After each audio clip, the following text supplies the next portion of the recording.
பெற்றது.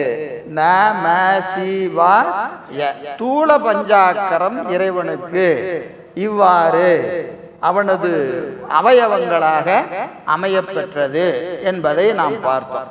அப்புறம் சூக்கும பஞ்சாக்கரம், சூக்கும பஞ்சாக்கரம் தோற்றம் எதுங்க? சேர்க்கும் துடி சிகரம், உடுக்கை. இந்த உடுக்கை அப்போ முதல்ல திருக்கரம் பேசப்பட்டது. இப்ப என்ன பேசப்படுகிறதுங்க? கரத்திலே ஏந்தி இருக்கிற துடி உடுக்கை. சேர்க்கும் துடி சிகரம், சிற்கணவா வீசுகரம், வா வீசுகரம், சி வா ய எதுங்க? அபயகரம் ய, சி வ ய சிவய என்று வருகிறது. எனவே தேர்க்கும் சேர்க்கும் துடி சிகரம், சிற்கணவா வீசுகரம், ஆர்க்கும் யகரம் அபயகரம். அப்புறம் பார்க்கில் இறைக்கு அங்கி நகரம், நெருப்பேந்திய கரம். இந்த கரம் அங்கி, அங்கின்னு என்னது? நெருப்பு. அந்த அங்கி நெருப்பேந்திய கரம் என்ன இதுங்க? என்னது? நா சி வ ய ந. அப்புறம் ஊன்றிய திருவடி, ஊன்றிய திருவடி என்னதுங்க? ம. அப்போ இந்த நாம சிவாய என்பது முன்னிறுத்தி வருகிற போது வேறு வேறு உறுப்புகளும், சிவாய நம என்று வருகிற போது வேறு வேறு உறுப்புகளும் அவனுக்கு என்னவா அமையப்பெறுகிறது?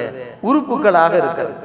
இப்போ எழுத்து இப்போ எப்படி பார்த்தாலும் அதே எழுத்து தானே வரணும். நான் என்னது?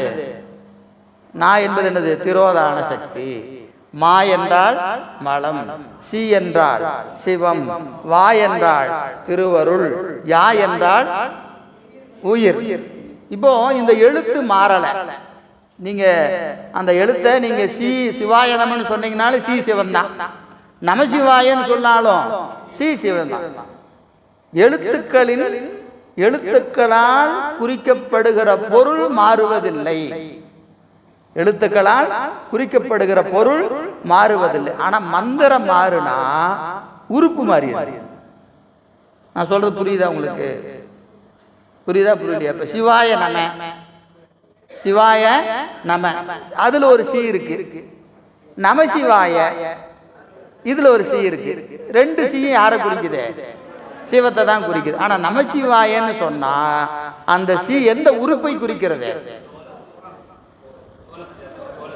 நமசிவாயன்னு சொல்றோம். நான் எழுதி போட்டாதான், திருப்பி போர்டுக்கு போனாதான். இல்ல எழுதிடுவான். சிலருக்கு புரியும், சிலருக்கு